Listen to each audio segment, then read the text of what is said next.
Hey, what's going on, everybody? So today I've got David Witkowski. He is a expert in wireless technology, and he's here to talk to us about 5G. I'm pretty stoked about this. I really wanted to get someone on that was like an actual expert, not someone who just, like I wanted to get someone on that was really knew what they were talking about, and he definitely does. He's been in this industry for a really long time. I think he said 40 years.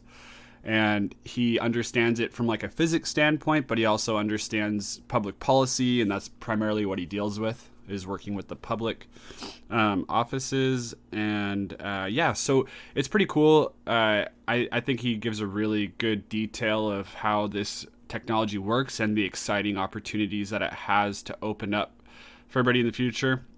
And then we do talk a little bit about the conspiracy theory aspect of it. So just to touch on that really fast, like conspiracy theories have been around since we have been around. I think partially because we are always trying to look for some reason stuff happens. It's like part of our biology.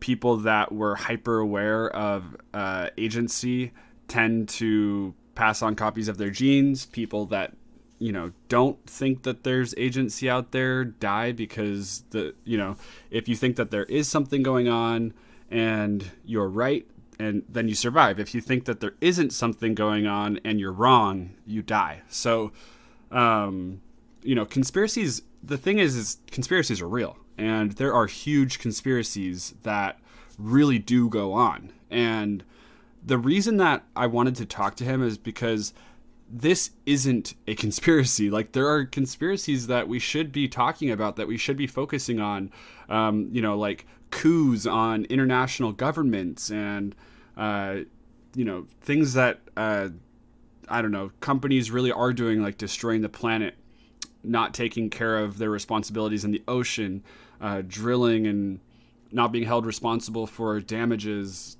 leaking chemicals into things. Like, this is all stuff that really does happen, that every second that we take our focus away from the real stuff that's going on and spend it on absurdity, which is what the 5G conspiracy is. It's absurdity. It's really time lost that we could have used to actually form some kind of strong message against the actual corruption that goes on in the world. So I think that for the most part, you guys know me. I'm not like a real rah pro-government person or a large corporation person or anything like that. I've been pretty vocal against Amazon and things like that. But this is something that it just goes against physics. So light works on, physics, like explains how light works. There's no question on how electromagnetic radiation works. This is like really well-known science. It's been around for centuries. And I think that if you can look at it from a physics standpoint, you can really start to understand why this is absurd. So I hope that you guys enjoy this. I hope that I hope that this informs a little bit and can break away from some of the craziness out there. And if you're someone that's sitting on the fence, like you're not really sure if 5G is dangerous or not, I really hope that this helps inform you. If you're someone that thinks 5G is a conspiracy and you think that, we're shills paid by big tech or something, then there's not much I can do for you. But so I hope that you enjoy this, and I'll catch you guys next time. Thanks.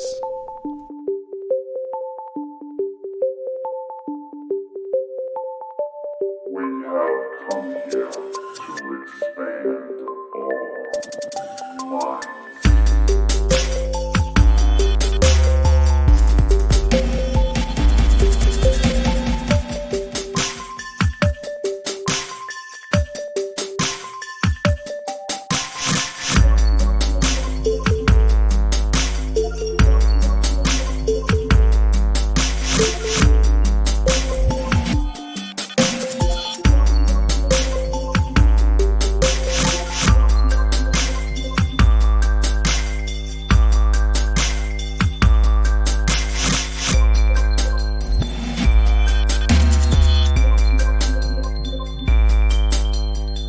Okay, so I'm here today with David Witkowski, and he is a wireless technologies expert.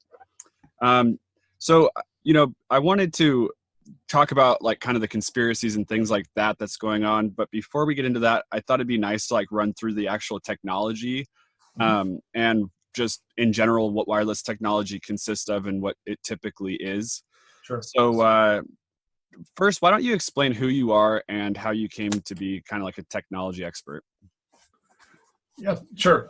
So my name is David Witkowski. I'm the founder and CEO of Oku Solutions, which is a company in the Silicon Valley that primarily we work at the intersection between technology and public policy.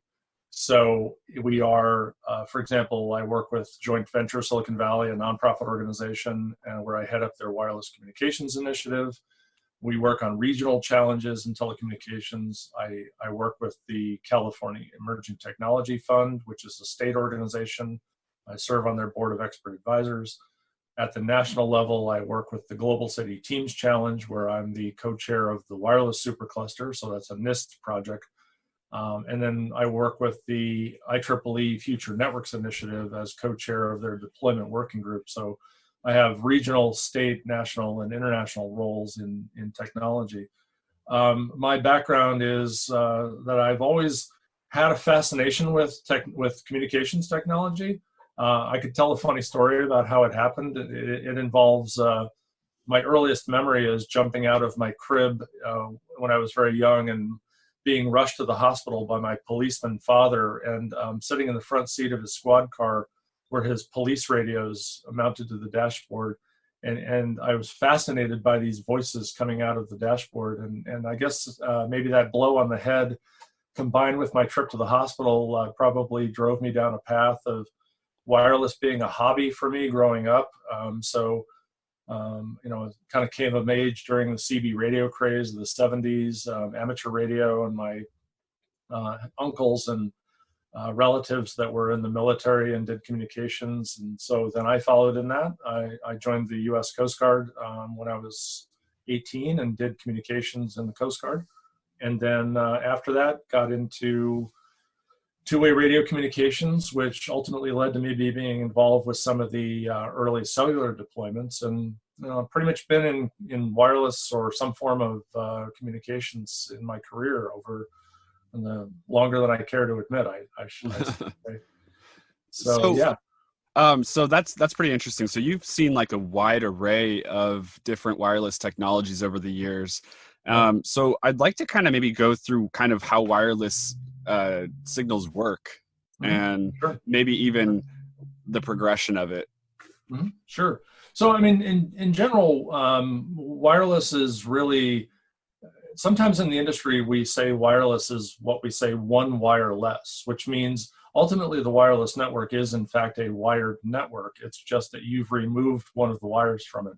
And that might sound a little zen, but the notion is that a communications channel can be formed by electromagnetic signals flowing down any media, and that media could be copper or it could be, frankly, fiber optics. I mean, electromagnetic photons at radio frequencies and optical photons are just photons.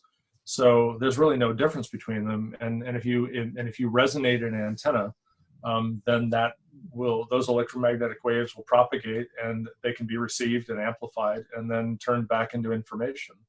So the thing that really dominates the throughput, if you will, or the ability of a channel to carry information is largely based upon the bandwidth of the spectrum that's being used, and also the signal strength and the amount of noise that you're competing with to get that signal through. And so, over time, I mean, certainly going back to the early days of wireless, where in the beginning all wireless was amateur radio because there was no such thing as a commercial radio. Early wireless was essentially sparks being generated, and those sparks were then received by devices, and then you were able to send Morse code. And so Morse code was the first wireless communications. And then over time, we began to figure out how to impress more signals into the spectrum, so we became more efficient. instead of sparks, we began using oscillators, and you could put more signals into the same channel. And then over time, we began learning how to do voice, and we put voice over those channels. And certainly, that goes back into the early part of the 20th century. And then getting into World War II, we became very adept at impressing signals on other frequencies, and we learned how to make things smaller, and we got transistors, and then so things gradually got smaller and smaller. And then to our modern world, where our wireless communications have really begun to approach the limit of capacity for any given channel and any given signal to noise ratio. We've really almost reached the point where we're saturating that. So we're having to be a lot more efficient about how we use our channels. And so the progression of cellular really starts out, before 1G, which of course we didn't call it 1G, but back when now what we call 1G. Before that, there were the car phones, which was actually known as the IMTS system. And I had the honor of working with Chan Rapinski years ago, who was one of the people who invented IMTS.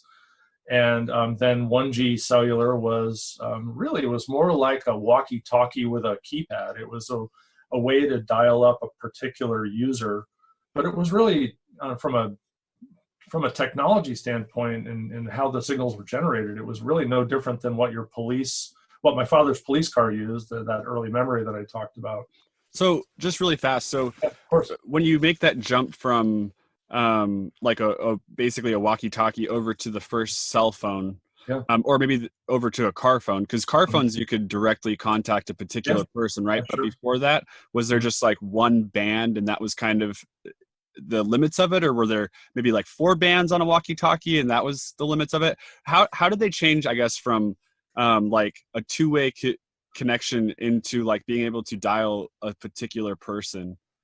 Yeah, so actually it works on the basis of what's called a trunking system. So if you think about it, say you call your grandmother in New York City and you're calling from California, there's not a wire between your house and your grandmother's house. What happens is you call of course I'm owing back to the old wired days, but I'm just using it as an example. Mm-hmm. You dial your grandmother's number and you have a wire going to your local central office. Then the central office then takes your signal and it says, okay, I need a trunk from here to New York City in order to make that connection. So it uses one of the available channels that's there, and whether that was a dedicated wire, a microwave link, or possibly later on fiber optic connections, but it assigns a channel, and at the other end it turns it back into voice, and then it rings your grandmother's phone and she picks up, and then you talk, and when you're done, that trunk is then released to other people who might use it. So there are a certain number of trunks, and of course if you got a busy signal, it typically would mean either they were on the phone or it couldn't get a trunk for you. When you look at wireless communications, it's really the same thing. You have a set of channels that are available to you, and when you made an IMTS call, or you made a 1G cellular call, you would ask the network, can I have a frequency to make this call on? And it would say yes. And then when your call was done, the frequency was released for another user to take that frequency. So capacity, of course, could be an issue. And we've seen that in the course of, say, natural disasters, where everyone jumps on their phone and suddenly you realize you get no signal or you can't make a call. It's probably because the system is overloaded. And so then over time, what happened is going from that 1G channel trunk situation, or analog channels trunking, you go to 2G, which was digital. So now bits are a little bit easier to manage, right? So bits are easier to route, and the internet routing technologies become more applicable. And then so now you had a digital signal, and of course in 2G you added in texting. So now you have the ability to send short text messages, which was a new thing. But pre-email, right? Texting was a way to send somebody letters, characters, without having to talk to them on the phone. And maybe people like that. They prefer to text and not talk. Then 3G was an evolution of that which added on the mobile web. So you began to have access to some limited amount of data. And then 4G, of course, was the smartphone revolution enabled by the Android, the iPhones that came around. And of course, 4G predated the smartphones, but the smartphones were really the thing that made 4G valuable and popular. And now we're moving into this 5th generation of technology, which is 5G, that adds on some capabilities to the existing cellular network that we don't have, but we know we're going to need going forward for some of the things that we want to use that network to do. That is really cool.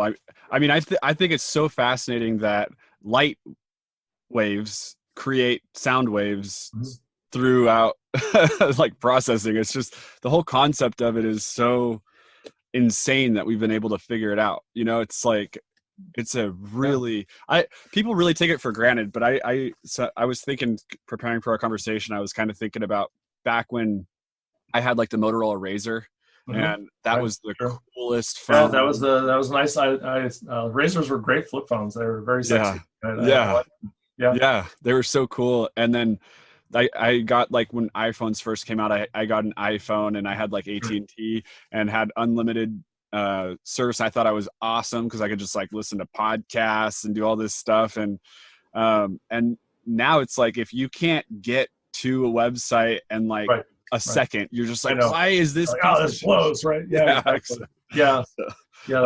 That's really true. I mean, we've come to rely on it, and when we've also come to, I think we take it for granted. Right. I mean, and right now, of course, with some of the things that are going on with the shelter in place and the pandemic, I mean, there are people who don't have connectivity at their home who are really suffering. And that's something we can talk about. But it's definitely, when we talk about that sort of the digital divide, the haves and the have-nots, that challenge has really been exacerbated by the current pandemic situation. Yeah, that's really interesting. Before we jump into that, though, I was wondering if you could just talk a little bit about what separates 5G from 4G. And maybe, I don't know if you want to touch on this too, we could just talk about the difference between like ionizing radiation and non-ionizing radiation, and just maybe, I don't know if you want to do that when we get into conspiracy stuff, but we should do it before the conspiracy stuff, because we want to have a basis of understanding for dealing with those conspiracy theories. So two separate subjects, but let me talk about what 5G is and what it does, or what it potentially does. So 5G technology is a massive growth beyond the current capabilities of the 4G network. 4G has really been about data, right? It's really just mobile data, mobile broadband. And sort of 3G was a little bit of data, 4G was a lot more data. But the 4G network was really never architected to do some of the things that we hope to do with that technology. And I'll give some examples of that. There's a large amount of latency, meaning the time it takes for a data packet to transit through the 4G network is too high for some applications, and so you don't have that very quick turnaround. So, for example, virtual reality, augmented reality, things that are near real time are not capable of being done in the 4G network. Many people don't realize that the 4G network is, and I talked earlier about that limitation of the trunk lines, how many trunks the earlier systems had. 4G has the ability to handle about, call it 200 simultaneous sessions on any 4G system. So they get around that by having multiple radios with multiple antennas, and they sort of create essentially multiple networks on the same tower. But reality is that if we tried to do a lot of, and you've experienced this, right? You've gone to a concert, you've gone to an event, to a big gathering. Remember big gatherings of people? Those were fun, right? You went to an event and a sports event, and you would be like, my phone doesn't work. I can't get access to my electronic tickets. I saved them in my Gmail. Now my Gmail's not coming up. Why isn't this working? And that's because everyone is hammering on that site. And so we have limitations in the number of users. We have limitations in latency. And we have limitations in the amount of information that's transferred per hertz, per one wavelength of a signal. How much information can you impress upon that spectrum? So 4G is useful, but it's not super efficient for these heavily scaled applications where we have, say, the Internet of Things.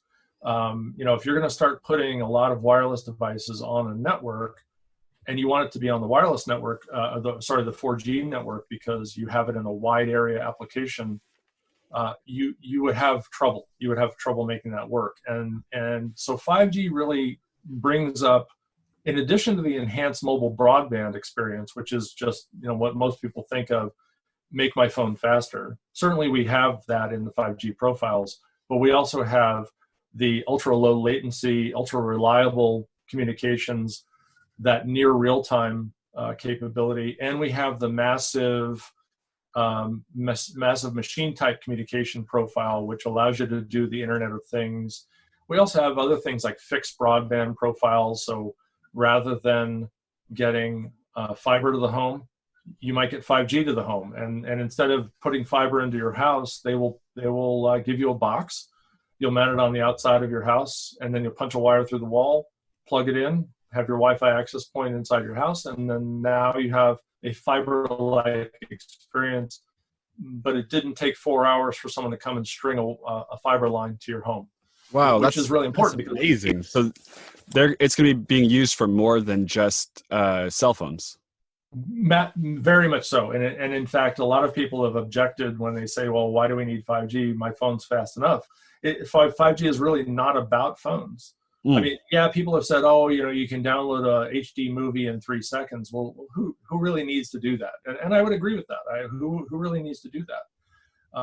But if you want to do, say, broadband everywhere, then it's very expensive to do that with even twisted pair copper or coax lines.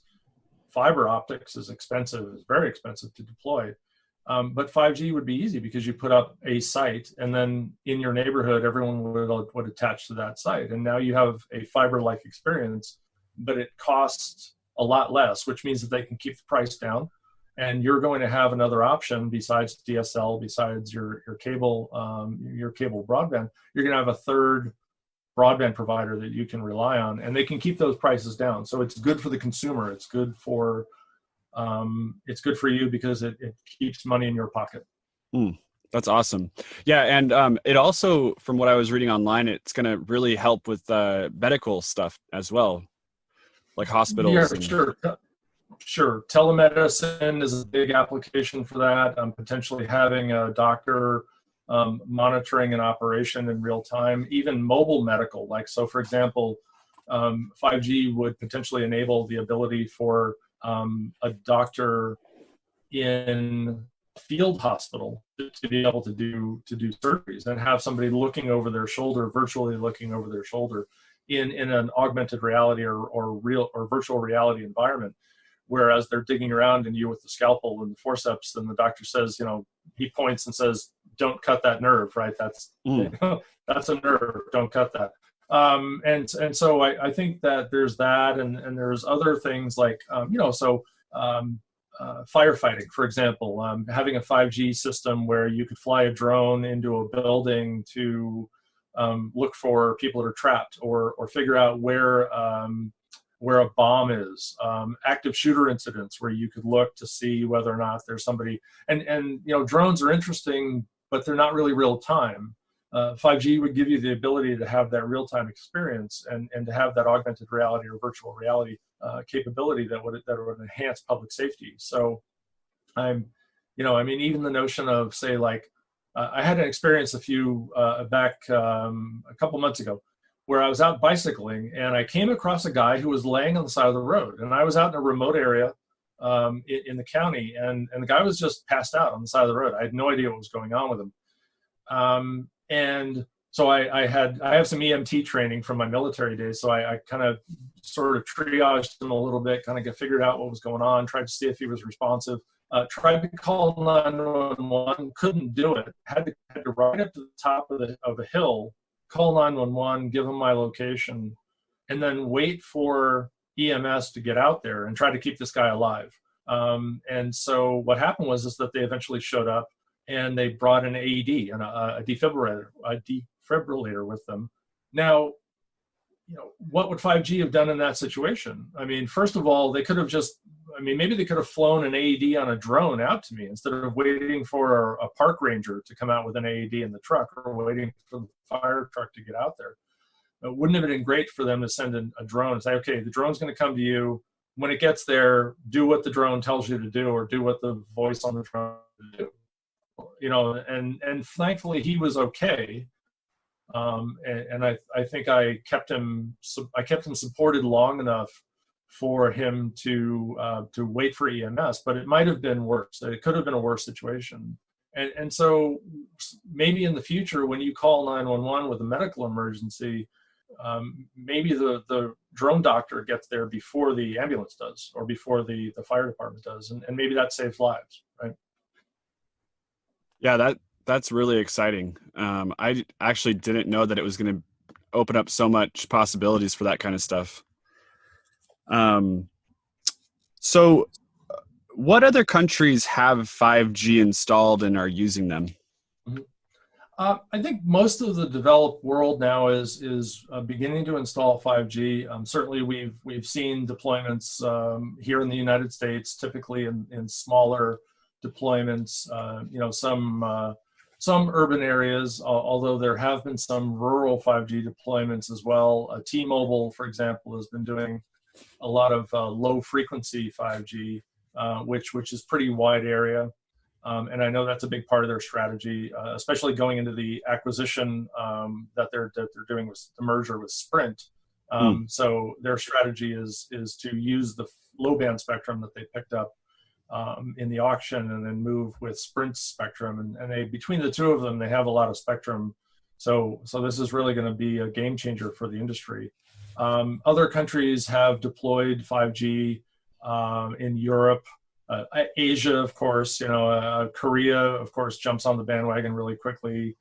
China's jumped on the 5G bandwagon. Probably less in places like Africa and India, I believe, has some 5G as well. It typically follows sort of a GDP curve, right? The higher your GDP, the more likely it is that you're going to deploy 5G. Okay. And so do you want to talk a little bit about the differences between like ionizing, non-ionizing radio frequencies or electromagnetic radiation? Thank you. So actually, let me start off by saying that photons are photons, okay? It doesn't matter if it's a signal coming out of my smartphone, a signal coming out of the antenna of my amateur radio, or a signal coming out of a light bulb or a fiber optic line. Photons are photons. And so there's a certain amount of energy contained within each photon, and it vibrates at a certain frequency. And from that, using that in the calculation, you can determine how much energy any given photon has. The question of whether or not radiation is ionizing or not has to do with the frequency and how much energy that photon has. Above the ultraviolet light range. So of course we're all told, wear your sunscreen, right? And why do you wear a sunscreen? Because at ultraviolet wavelengths, which come down from the sun, that can knock electrons off of atoms, and that is ionizing. That's exactly what ionizing means. That's called the Compton. Is it Compton? Oh, man, what's it called? Yeah, Compton Radiation. It's like that's something else. That's actually something else. Okay. Compton Radiation relates to the interaction of high energy particles with the Earth's magnetic field, which essentially generate EMP. Oh, gotcha. But this is not all. It is that the energy of the photon at or above ultraviolet wavelengths is enough to knock an electron off, and it can conceivably knock enough electrons off to either give you a sunburn or to change DNA, right? So, and if you get up into the really high frequencies, gamma rays, X-rays, and such like that, then you begin to look at, what is this going to do to the atoms, the molecules, the protein chains, the DNA in my body. But below that, it is non-ionizing radiation, which means that the only impact that it has on your body is heat. Right. So we've all experienced photonic heat because you walk outside on a sunny day and the sun beats down and your skin gets warm and it's hot, right? And so the hotter the more light you're exposed to, or you put your hand in front of a light bulb, your skin warms up. Why? Because the photons are dissipating energy into your body and your body's heating up. Your body can absorb a certain amount of heat without health effects. And then if it does get hot, you sweat that heat out, it dissipates into your circulatory system and it's gone. Many people talk about the cumulative effect of electromagnetic radiation on your body.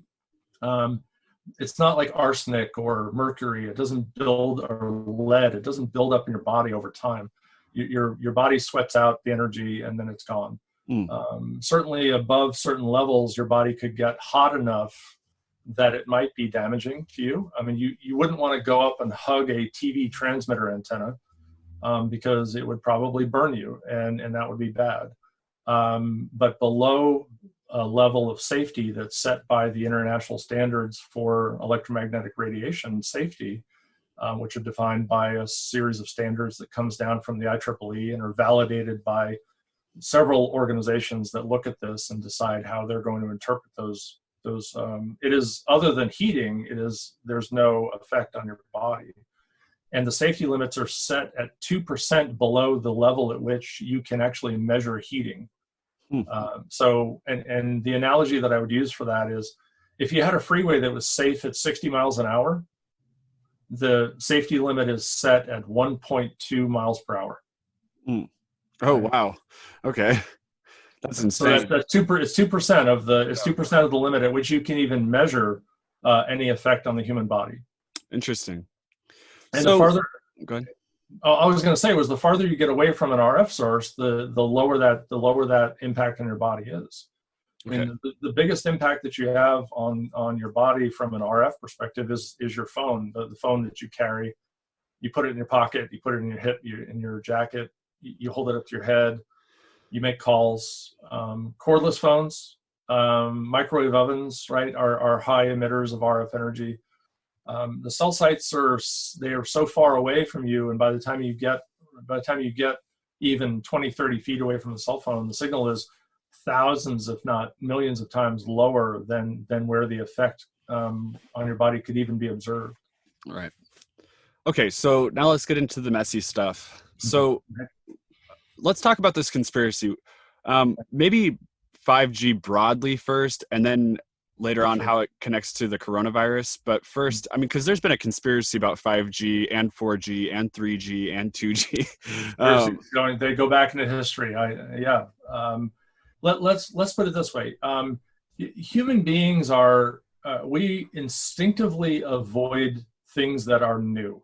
Okay, so this is the case throughout history. Every time there's something new, it's going to kill us. If you look at the history of electric light, back in the late 1800s, there were doctors, experts at the time were saying the electric light was going to cause us to go blind. It was going to damage our eyes, that it was an unnatural light. The human body wasn't meant to have that. And, right, I mean, when we walk into a room, we don't look around and say, oh my God, light bulbs. And right now I've got, how many lights are on me right now for this video call, and we don't think about it. But back then it was definitely there was a conspiracy theory, if you will, or a fear that electric lights were going to damage our eyes. And they even feared the electricity. They thought the electricity coursing through the walls of the house was going to cause people to have problems. As other technologies evolved in the 20th century, we saw that the introduction of radio transmitters, TV transmitters, there were fears about people not wanting to live near the transmitters. I remember the fears in the 70s and 80s about high tension power lines. People were afraid of high tension power lines, that they believed there was a doctor that claimed that they would give you cancer. As radio evolved and into cellular, people became fearful of towers. Even before cellular, we used to have trouble getting towers approved because for, say, like police and fire radios, because people were afraid of them. They didn't want it. I remember electric blankets. There was a fear that electric blankets were going to give you cancer because there was an electromagnetic field around the blanket. And then as cellular has evolved, every time we've added a G, you know, we start this debate every 10 years. We start this debate over again. And so 5G has really become sort of the latest conspiracy du jour. Primarily, I think, because it uses frequencies that are higher than the existing cellular bands. And so over the course of 10 years, I mean, I remember everyone thought 4G was the one that was going to kill us. And now they've become used to it. But now 5G is the problem, and people will insist that there's something about 5G that's wrong. Smart meters, if you remember the whole thing about smart meters, that was the one that was going to kill us. Wi-Fi for a long time. I mean, there are buildings in Northern California where if you enter the building, there's a sign on the door that says "Danger, Wi-Fi operating in this area." Oh, really? Yeah, no, and in fact, it's just not 30 miles away from me right now. There's a county building where if you walk in, there's a warning. And it was literally because one woman insisted that she had an electromagnetic sensitivity, and if she went into a building where there was Wi-Fi, it was going to make her sick. So the compromise was we'll put a warning on the door so that you'll know when you're entering a building that has Wi-Fi. And Now, do you think those compromises are a bad thing, though, because it kind of adds credence to the claim? I mean, I think government needs to be responsive to citizens, but I think there comes a point at which the government has a responsibility to hold to scientific truth. I think if you, you know, there's an old proverb that says that it takes one person to throw a boulder down a well and a village to pull it out. Once you begin saying, okay, fine, we'll warn you if there are any Wi-Fi devices in this area, you are validating it. Yeah. And recently there has been a letter writing campaign in Northern California to all of the cities and the mayors and the councils and city managers to basically say 5G caused the coronavirus, and so therefore you should stop all permitting for wireless until we figure out whether or not this is true. And to my great disappointment, some cities have actually said, okay, fine, yeah, we hear what you're saying, we'll look into this. Oh my goodness. Well, yeah, so you know, and the conspiracies around 5G are multivariate, right? So there's the conspiracy that the 5G caused the coronavirus. There's the conspiracy that 5G makes the COVID-19 infection more deadly. And then there's another conspiracy that the coronavirus epidemic or the pandemic is actually a cover for 5G deployments. In other words, somehow or another, the carriers convinced the world to shut everyone in their homes so that they could go out and install cell sites. And sort of in an increasing level of crazy, that's sort of the order of battle right now around this topic. And unfortunately, we see government entities actually buying into some of this stuff. We've had, I've seen mayors say, I don't want 5G in my city because I'm a cancer survivor and I'm afraid of it. We've had cities say, we don't want it because we have fiber and we don't need it. Well, you know, we're happy with our touch tone phones and our cable TV, and that's good enough for us. Ironically, many of those cities who rejected these networks, you know, before. So I kind of think we're going to be in this mode of like, you know, how we have like BC and AD, right? And we're going to have like before coronavirus and after coronavirus now. So yeah. in the age before coronavirus, cities were saying no. Then what happened was that they got stuck in their homes and they're shelter in place, and they're calling their Congress people and saying, my phone doesn't work. Can you do something about that? And the carriers are saying, do you remember a year ago where you told us that over my dead body you would allow this in your city? So I mean, they're trying not to be vindictive, but the reality is that it's very interesting how people's tunes change when it becomes critical for the operation of their daily lives. Right. But that being said, I do worry that cities tend to give more weight to the opinion of, say, 20 protesters than they would to the needs of 1 million citizens, right? So in a big city, 20 people can shut something down, which would benefit, the 980 other people in that city. 999,000, you get where I'm going with that. Yeah. Subtract 20 from 1 million. That's the number I'm going for. It's Friday. My math brain is completely toasted right now. So, I understand. Yeah. But anyway, so I think that it is a challenge, and I think it's primarily because 5G is new and it also uses different frequencies, which people fear that there's something about those frequencies that are different. But remember back to our conversation about photons, right? Mm-hmm. None of this is ionizing. It's not like we don't have those systems using those frequencies in the past. It's not like they've been sitting there doing nothing for years. We've used them for other things. We're just now using them for something that's going to have a public impact, and that's 5G. So because it has different frequencies, I think that's where people are deriving much of their fear from. But it's important to remember that 5G is not just in those millimeter wave bands. 5G will be used in the existing cellular bands. So if you think 4G is fine at 700 megahertz, guess what? 5G is going to be in 700 megahertz, and there's no difference. Yeah, it's just a different modulation. Yeah, I mean, I don't think that people even fully conceive of the electromagnetic spectrum, and Sure. So because I was talking to somebody trying to explain it to him the other day, just from a physics standpoint, and I was like, okay, so are you worried about like your light bulbs in your house, because those are theoretically more powerful than this spectrum? I mean, it. Sure. From like a photon energy level. So so it's kind of interesting. I think that the uptick is just, it's because people are stuck at home, and then all of a sudden their friend shares something, and sure. their friend I totally get that. I mean, I'm super sympathetic to the notion that people are scared, right? And a lot of people are scared right now. My wife and I, my family, right, we went through the initial stages of this, and my wife she got really scared, right? Because she was getting all these things from people, and it's this and it's that, and oh my God, this is going to happen. We're all going to die.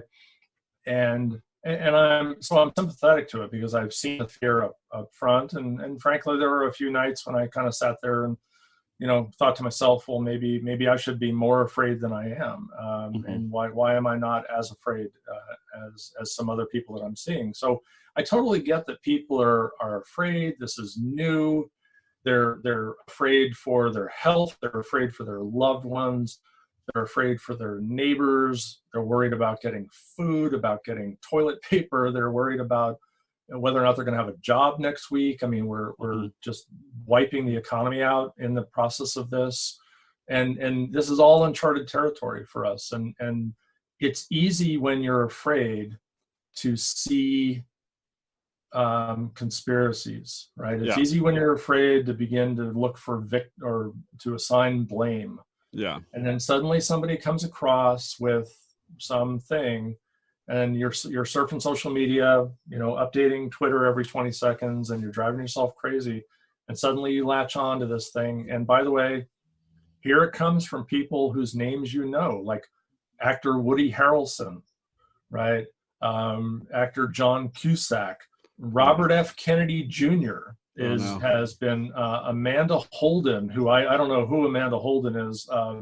Woody Harrelson, that makes me really sad, because I really like Woody Harrelson. Yeah, no, and it's funny. I just my daughters just wanted to watch Hunger Games the other night, and so there's Woody Harrelson playing Hamish in Hunger Games, and I thought, one of my daughters, so God bless them, they know what I do, so they're like, hey, there's that anti-5G guy, right? So I'm raising them right. They know the disinformation sources. But what we've actually also begun to see, there was a analysis that was done looking at the social media routes, so they can go back and they can trace through Twitter and Facebook and such like that, and kind of figure out like what was post zero, if you will, what was the original post on this stuff. And what happened is that a lot of these 5G conspiracy theories about the coronavirus showed up simultaneously on a number of different platforms. And if you remember back to 2016, where they said that there were some Russian disinformation campaigns going on trying to sow dissent in the election, and there was a pattern, if you will, to how that occurred, and the Russian bots and such like that. Mm-hmm. This appears to be the same, and so in fact it may be. We know that Russia has been pushing the 5G conspiracy theory through RT.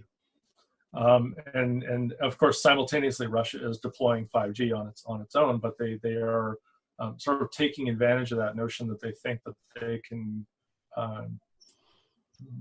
sort of drive the Americans into a state of panic and confusion over this. And it's just about this. I think it's about furthering the divisions in our country and preventing us from having rational conversations about things. So they seem to be very good at identifying things that Americans will react to, and then pushing those narratives into our media through social media. And hey, if Woody Harrelson retweets it, hey, Woody Harrelson, right? I mean, why not? I mean, why listen to David Witkowski, who's got 44 decades of experience in this? Woody Harrelson must know all about 5G, right? Because he's a scientist, right? Yeah. Maybe he played a scientist once. But, I think you make a really good point, because the more these theories and things like that catch on, the less people trust information. And so in a pandemic, for example, information is key. It helps survival, Right. And sure. I think that that's the human instinct, right? It's a human instinct to seek information. Yep. Right. Information kept my ancestors from being eaten by a tiger, right? So somewhere in my DNA is a desire to seek information, and people who didn't seek information died in ancient history. And so somewhere in our lizard brain is that notion of information equals survival. And so we seek information. That's one of the reasons why the internet is so popular, because it's this massive fire hose of information that gets shoved down your throat 24 hours a day. And even though we know it might be bad for us, we still want it because we can't stop. It's just it's like a heroin addict looking for a fix. You know it's wrong for you, but you keep shoving the needle in your arm, right? Yeah. And so, right, so we do that. And then of course, when we're panicking, what do? Right? We're running from the tiger. What are we doing? We're looking for information. The bear's chasing us. Where's the tree, right? I need a cave, I need a tree, I need something to save me from this threat. And so your lizard brain, your amygdala goes into high, and it goes into overload, and you begin reacting to everything. And right now, I think it's just that people are now reacting to this notion that, what caused the coronavirus? Why is this suddenly happening? Oh, well, guess what? 2020 was the year that we were going to start deploying 5G. They must be related, right? Yeah. And then they see it on YouTube and they believe that it's true. Yeah. And unfortunately, I think the information age is still very new. We have not evolved to filter. Agree. Right? Yeah. So I mean, people will say, well, it's on YouTube, it must be true. Well, I can point you to several links that would claim that Melania Trump is a shape-shifting reptilian alien. and so that must be true because I saw it on YouTube, right? Yeah. So we've only got a few more minutes left, but why don't we just run over this appeal document that came out? Oh yes. There was the 5G scientists appeal, and then there was the 5G scientist space appeal. So it was essentially the same document, only it was targeted at Elon Musk and the Starlink system. So Yeah, certainly there are any number of people out there who have, PhD or MD after their name, who would believe all kinds of things. Um, it's interesting when you look at the 5G scientist appeal. When you begin to look at for some of the names, you realize that they're not all of them are scientists.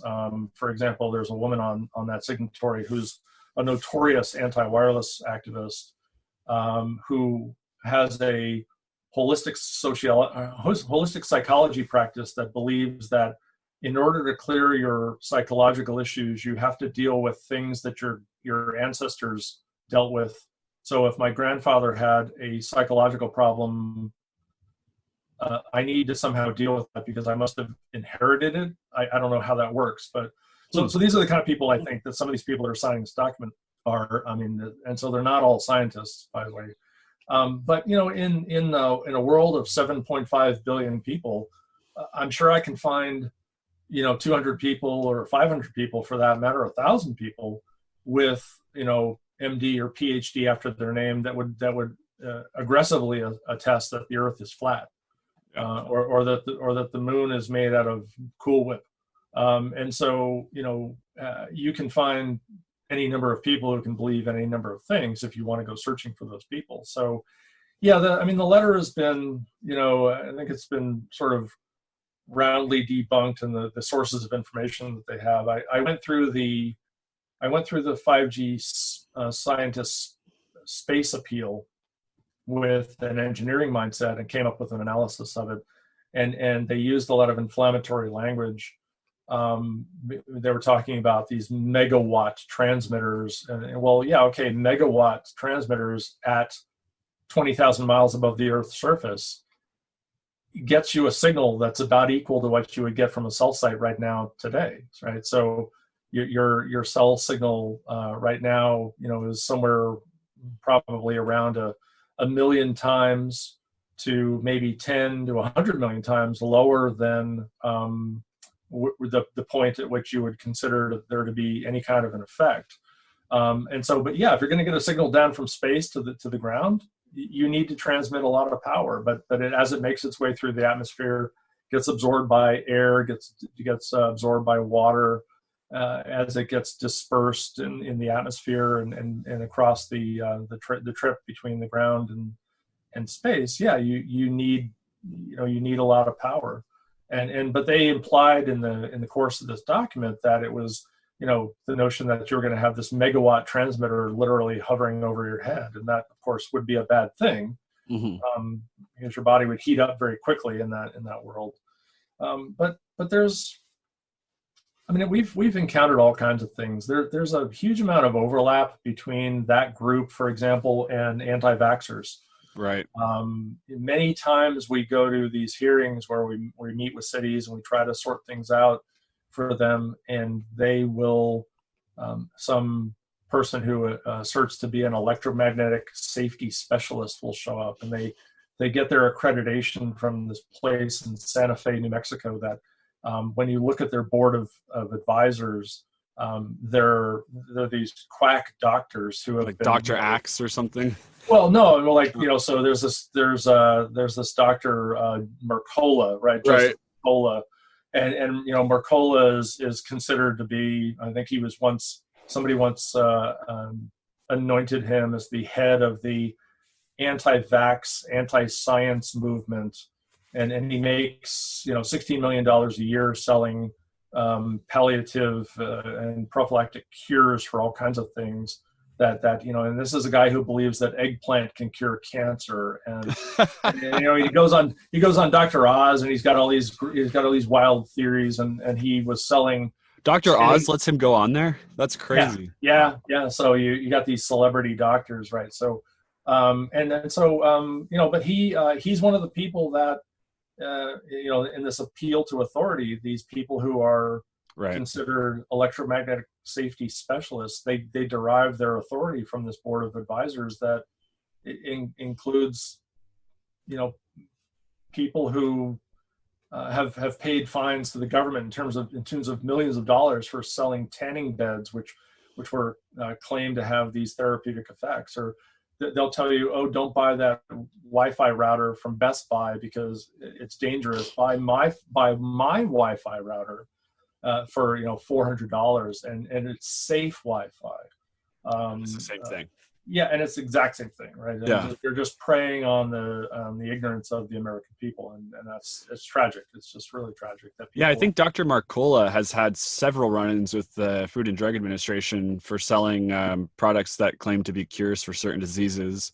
Yeah. And it's really interesting because, it's unfortunate. Like the anti-vax movement that's another one where it's like, it's literally killing people. Yeah. Is. I mean, it really is. Yeah, and it's almost the opposite. I mean, it's like like a conspiracy amongst people that are claiming it's a conspiracy or something. It's really weird. Like they claim that the anti-vax or the vaccines are going to kill people or cause autism or whatever, but not getting your vaccines actually does cause disease. Sure, or kill you. Right, and it's certainly not that. I mean, this relates, I think, to the current situation with the SARS-CoV-2 virus, right? I mean, people have said, "Oh, we'll have a vaccine in a year." Let me be frank, right? I mean, the fastest vaccine we've ever created, and I'm basing this upon things that I've heard from doctors that I trust and people that I consider to be experts in this field. The fastest vaccine we ever produced was the mumps vaccine, and that took 4 years. Yeah. And so, well, right. And I think that there was actually the dengue vaccine. And they rushed that one, and that was a problem. And that was a problem. And then it was a problem, exactly. So, and that's the thing is like, when there are issues, we become very aware of them and try to course correct, and hopefully we don't make that mistake again, which is kind of like the concern with this vaccine would be. Right. Exactly. Yeah, exactly. Because I'm not an immunologist. I don't know this field. I know enough buzzwords to talk about it, maybe, and to talk about it incorrectly. But my understanding is that what happened with the dengue vaccine is you got an effect called antibody-dependent enhancement, where instead of capping off the protein that allows the virus to enter the cell, it wrapped around the protein and actually amplified its power, and it was actually able to enter the cell more aggressively. And so, we rushed dengue. The term is not dengue 1, but I'll call it dengue 1. We rushed that vaccine to market, and then people wound up getting hurt. And now we don't want to do that with the SARS-CoV-2 vaccine. Yeah. So but I fully predict that there will be people who will say, I don't want the SARS-CoV-2 vaccine because I'm afraid of it. Well, okay, it's, again, excuse me, it's good to be, right, it's evolutionarily good to be afraid of new things. Yeah. So, sure, let's not rush, but let's not be stupid either. If you know the measles vaccine's been around forever and people die from measles, maybe you want to get the damn vaccine, right? Yeah. And so there is a strong overlap between this anti-vax world and this anti-cellular world, and you trace these lines of thinking back to these sort of source nodes of these people. They tend to be the same people, unfortunately. Well, David Icke has been a huge proponent of it, and David Icke, he knows everything. I mean, he knows every single, he's like the guy that found that everybody was lizards. He found everything. So, how does one guy have so much knowledge? You know what I mean? And some of these people, like I said, some of these people that the work that I do, I ride on the shoulders of giants, right? I mean, I'm nowhere without people like, Dr. Bushberg and Dr. Davis from University of Maryland. Some people that are just, they've forgotten more about electromagnetic safety and the impacts on the human body than I've ever known, right? And so I rely on these people, and we, as a society, I think we are increasingly skeptical of experts, and that's a problem. I mean, if you Tom Nichols, right, who was Naval War College professor, super smart guy, one of the Jeopardy champions. He's a brilliant guy. He wrote a book called The Death of Expertise, where he talks about how people will not listen to people like Dr. Bushberg because, well, he's in the industry, right? He's he's in the pocket of the cellular industry, so therefore you shouldn't believe them. Well, yeah, let's look at it from another perspective, right? I mean, if I have to get open heart surgery and my doctor says I should, well, maybe I should go get some second opinions. But when he cracks me open, I want him to be the best doctor that I can get. Yeah. And I'm not going to have my local butcher do the work because you would say, well, the doctor has a financial incentive in cracking you open. Yeah, but he's the guy you want doing the work. Right. Right. And so when you're asking yourself, is cellular dangerous? You probably ought to listen to the people who've spent their careers asking that question, and not ask your dry cleaner, right? Mm-hmm. And we tend to, for some reason, we've reached this point in the society where we're rejecting expertise, and that's a problem. I mean, certainly cases of conflict of interest occur, but I think we can logic around those. It's not a given that everyone who worked at one point in the cellular industry is automatically in the pocket of the cellular industry. I mean, we might just be people who really think communications is useful and cool and valuable for our daily lives. And it isn't that AT&T went around and inserted a chip in everybody's brain to make them say all the right things for their needs, right? And likewise, my doctor might make a lot of money off of cutting me open to put in a stent, but I trust medical experts. I don't trust Woody Harrelson to do surgery on me, right? So let's not listen to Robert F. Kennedy Jr. and John Cusack and Amanda Holden, right? I don't even know who that is, but I saw a picture of her. She looks fantastic in a dress, but I doubt that she was like Britain's Got Talent or something like that. Or, well, why are we listening to her? Jenny McCarthy tells us that we shouldn't get vaccinated. Well, who's Jenny McCarthy? Why are we listening to this woman about she has an autistic kid? Well, that's tragic. But guess what? She's not a medical expert. Yeah. Yeah. Well, David, mode off. It's been awesome to talk to you, and I really hope that this helps calm people's nerves a little bit. I hope so too. Yeah, it's great to have experts like you that are able to come out and talk about these things in a informative way, because I think that's part of the problem too, is scientists are typically not the most outspoken people, and to them it's just like, well, duh, this is sure. Why would they even think that? And it's so it's so obvious. We're good at talking to other scientists, right? And that's always been the challenge of engineering and science is we speak to each other in this language that nobody can understand, and then when we talk to non-engineers, non-scientists, we have a very, very hard time using words that are not some secret code that we've created for each other to facilitate efficient communications. And that's a problem. So I'd like to think that I can boil things down in a way. So I'm happy to do that for you. And thank you for having me on the show.